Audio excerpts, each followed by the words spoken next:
hope you're all doing well and found Shaika's previous video on the talk essay and how to get an A on the talk essay very, very helpful. My name is Aditi and today I will be taking us through some tips and tricks that really helped me get a 7 in the IR. So basically, previously the IB has had two components to the individual oral, the IRC and the IRP, but we no longer have that. We only have one IR. So basically, I will be walking us through the top 3 things you need to do to ensure that you achieve the top mark in your IR. But before that, let's see what the IO really is. So basically, the IO, the individual oral, is a 15-minute oral exam, which comprises of 10 minutes first, which is where you, the student, present your text. Predominantly in that, you will be required to you will have to read out and explain your essay if you write an essay and choose to memorize it. I did that. I thought that was really helpful, but I'll go into that later in the little discussion we have. But you have 10 minutes to talk about your global issue. So in the IO, you have to choose one global issue, which is established or seen in both the texts that you choose. If you're in language and literature, you have to choose a fiction and a non-fiction. If you're in literature, you can choose either both fiction or non-fiction. I did literature, so I chose both fiction texts. And basically, you will be required to talk about how your global issue is seen in both texts, like both my fiction texts. So I'll use mine as an example. I did disloyalty, like I did infidelity in both All for Nothing and in Catherine Mansfield's short story books, Bliss. So I talked about how cheating occurred in both those texts. So I talked about like infidelity in relationships. That was my global issue. So that's what I was required to do in my first 10 minutes of the speech. So I just talked about that, and I talked about like stylistic devices and all that stuff. And in the other 5 minutes, you have to be well versed with both your texts because you get examined. So basically, they will ask you a bunch of questions like for 5 minutes, like a question and answer session, where they'll just be asking you random questions about the book, like what did you think about, like, for example, my teacher asked me, how else was culture seen in like All for Nothing, or like you talked about infidelity. Was that infidelity motif like prevalent throughout the book? Was it seen in any other relationships, or was it just like husband and wife, like romantic relationships? Like how else was like the motif of infidelity seen? So that's what the IO is, 10 minutes of you presenting and 5 minutes of being like questioned by your teacher.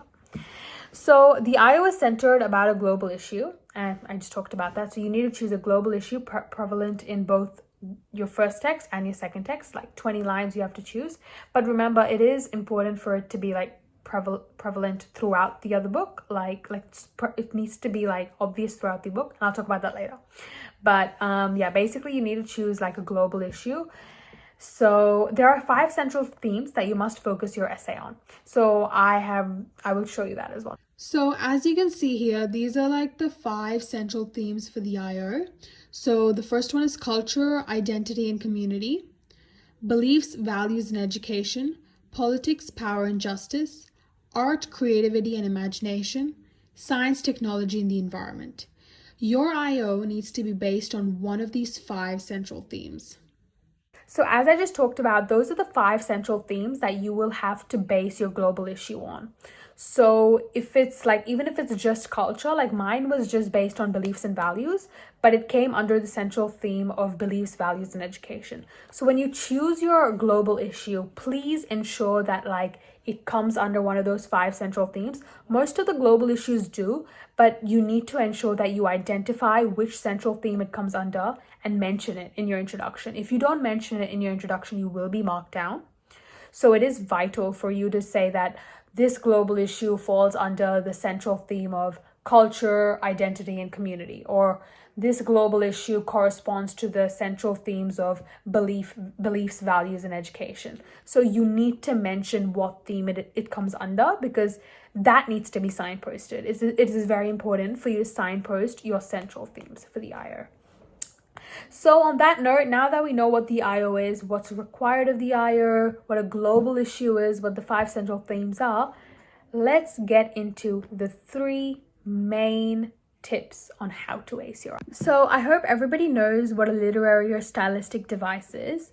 Literary and stylistic devices are extremely important, and almost every author uses them in their poems or in their novels or their short stories or everything. It is easy to identify literary and stylistic devices. An example would be analepsis, prolepsis, epanelepsis, alliteration, easier one, metaphors, similes. There's always imagery of some sort. So stylistic devices, like, I cannot emphasize how important stylistic devices and identifying stylistic devices are in your IO. It is incredibly crucial that you not only identify many stylistic devices in your essay, but explain the deeper meaning about these devices and why the author has utilized them to convey a certain message. So after you've identified like a stylistic device, it is important to incorporate them in your essay in like a seamless manner and not by just signposting. So an example would be if I noticed a simile in like a paragraph in the 20 lines I'm examining, I would have to say, in order to support my point, like about disloyalty or something, like disloyalty, I would basically say that the author has used a simile here to hint at the idea that Katerina, who was the lady I was talking about, Katerina is cheating on like her husband or something like that. So you need to be able to identify the stylistic device and then incorporate it in your essay in like a seamless manner. So you can't just be like, the stylistic device is imagery, boom, boom, boom. You have to be like, imagery is utilized by the author with the intention of depicting that this woman does not have only does not feel only for her husband, but feels for other men, and that's shown by olfactory imagery, visual imagery, tactile imagery, whatever imagery you identify. So you need to be able to identify stylistic devices and say that they're important because of this, and then include authorial intent. Authorial intent. Author's like intent. So authorial intent as well.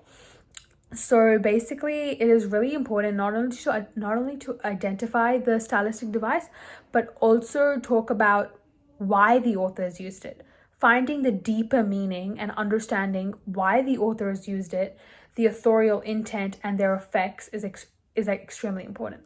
So I have attached a document in the description, which basically is a PDF which I used for my IO, which basically talks about like a range of stylistic devices, their effects, and probably why the authors use them. So if you have those with you and you identify a stylistic device or literary device, you can basically use that, and the effect is written there, so you can somewhat understand why the author has done that and use it and not manipulate it, but like, like put it in your essay in a way that makes it seem like you know why the author is using it. So there's a range of them. There's like from imagery to like epanelepsis to analepsis to prolepsis. There's a bunch of them. So I definitely recommend you like download that document that I've put in the description below, because it really helped me. Like, it genuinely helped me a lot. And yeah, so I really hope you guys download that like PDF. I found it on the internet when I was an IB student, and I just like kept it with me. So I'll put the link. I'll just provide the document below so you guys can download it and keep it. But it really is helpful because you need to like not only be able to identify like that, oh, this is antithesis. That's another literary device. You cannot like just say that's antithesis. You need to say this is antithesis, and this supports my central argument about disloyalty in relationships, because the author has used this like in this way, that hence bam bam bam. So it's sort of like a chain reaction. You identify your stylistic device, you explain what it's doing, and you explain why it's been used. So those three key things are something you really need to remember in your IO. Why identify the stylistic device? How has the effect been shown? Like, how does it make the reader feel, and why has the author used it. So basically, what is it? How does it make the reader feel, and why has the author used it? So if you use that and link it to your global issue, you can see a 7 inside, I guess. So there's another really important thing which my teacher told me 5 days before my actual IO. So I had to do a bit of rewrite like 3 days before. So in the IO, you have to allocate a total of 5 minutes for each of the texts, where you talk about how the global issue is seen not only in your 20 lines, but like in other aspects of the book as well. So since I did like disloyalty, I had to talk about like how disloyalty is seen in other parts of the book as well. Like it could have been like with the mother and like the mother and her son, or the grandma and the servant, or anything. But I had to show how disloyalty was not only seen just between the husband and the wife in one of those books, but seen in like other aspects as well, like other relationships throughout the book as well. So please ensure you do talk about other parts of the book too, because even though you're just being asked to talk about the 20 lines for your IO, you need to like incorporate like 1 or 2 or 3 sentences where you're like, oh, this global issue is not only seen in these 20 lines, but it's also seen in this situation, or like it's also seen in this like scenario where something happens. So you need to be able to expand your global issue, not just with your 20 lines, but like expand it out, like more, like where else in the book is it seen, basically. So that is extremely important as well. So please remember that, and don't just change your IO like 3 days before your before the actual IO is there. So remember that like you need to be able to show that this global issue that you've chosen is not just for these 20 lines, but it's seen outside of the book as well. And that's why it's really important for you to be well versed with your book as well, because not only for those 5-minute question and answer sessions is it important, but it's also important for your entire essay as well, because you need to know like if like you need to know that your global issue is seen throughout the book in other aspects as well.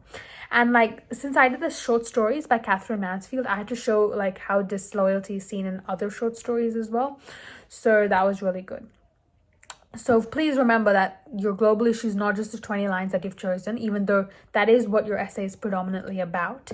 You need to also mention, or like at least state that, oh, it's also like my global issue is also seen like this and this, etc., etc. It's important. Yeah. So please remember, that's my second tip, that you are well versed with your book, and that you ensure that, you know, you ensure that your global issue is seen throughout the book, not just in those 20 lines. Now, my final tip is something which I found extremely helpful. Memorize your IO. So you basically write your IO like it's a regular essay, but I recommend you memorize it, because when you're in that room with your teacher standing opposite you and there's so much stress, you don't know what to do. So if you have an essay memorized, you won't like just, you know, give out to pressure or fear, but it'll already be in the back of your head, so you just have to recite it. So of course it is important that you hold a bit of breaks, like and like say a couple of things like that, because if you don't, the examiner will know that you've memorized it. But I definitely recommend memorizing your essay, or at least memorizing the key points of your essay, so it's not just like you're going in and just doing it like it's a free, you know, like a free trial. Like it's not a free Spotify trial. You have one go at this. You got to do it well. So I think that's really important, like you memorize your IO.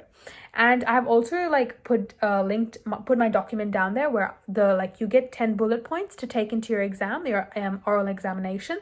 So I had my 10 lines, which basically was just stylistic device and what they mean. And I thought that was really important that I take that in case, because I knew I wouldn't forget the primary bits of my essay because I had memorized all of that. But in case I did forget to mention a stylistic device and what it does, I had those written down. So I've put that on my link as well if you want like a structure of how to detail your notes, like your 10 bullet points, and take them into your paper. So basically that's all I have for you guys. The 3 key tips about acing the IO is use stylistic devices. How do they affect the reader, and why did the author use it? So authorial intent. And the second one is that you need to ensure your global issue is seen throughout the book and not just in those 20 lines, because the examiner is looking to see how well you understand the text. And when they say text, they don't just mean that They don't just mean that like the 20 lines, but they mean the entire book. Third, please memorize your IO and please be well versed with both your texts, because the questions they ask at the end are to boost your mark up. But if you're not able to answer them in a confident way, then you won't be able to get the top marks, because at the end of the day, they're just trying to see how well you understood the book and how well you can how well you can round it up with your global issue and demonstrate a good individual oral. So yeah, those are my 3 tips for the individual oral, which helped me get a 7, and I really think that they're very helpful. My own English teacher, who was a marker for about 15 years, gave me these tips and said memorize the IO. Ensure that your global issue is seen in other aspects of the book. So I think it's very important that you guys ensure that these 3 things are done, especially the stylistic devices, because you need to at least have 6 to 7 stylistic devices in your entire essay, because stylistic devices are a really good way of showing your examiner that you have an in-depth understanding of what the author means. So yeah, that's all I have for you guys today. If you really found this video helpful, I would really appreciate it. Me and Shaika and I would really appreciate it if you guys liked our video and subscribed and helped us put out more content for you guys. Thank you very much for all the support, and I'll see you guys next week or another 2 weeks. Bye.